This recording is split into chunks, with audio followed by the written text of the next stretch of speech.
سورۃ الکوثر قرآن پاک کی سب سے چھوٹی سورت ہے اور اس میں صرف 3 آیات ہیں۔ یہ سورت مکی ہے، یعنی یہ مکہ میں نازل ہوئی تھی۔ اس کا نام الکوثر ہے، جو ایک عظیم نعمت اور بے پناہ خیر و برکت کا مطلب رکھتا ہے۔ پہلا نقطہ، بے شک ہم نے تمہیں کوثر عطا کیا۔ اللہ تعالیٰ نے نبی کریم صلی اللہ علیہ وآلہ وسلم کو الکوثر عطا کرنے کی خوشخبری دی۔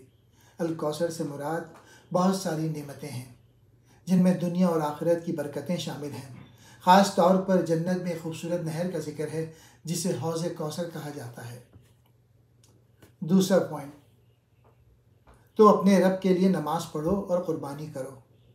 اس آیت میں اللہ تعالیٰ نبی صلی اللہ علیہ وآلہ وسلم اور ان کے ماننے والوں کو حکم دے رہے ہیں کہ اللہ کی عبادت کریں، نماز پڑھیں اور قربانی دیں، یعنی اللہ کے شکر گزار بنیں اور اپنی عبادت کو خاص اللہ کے لیے کریں۔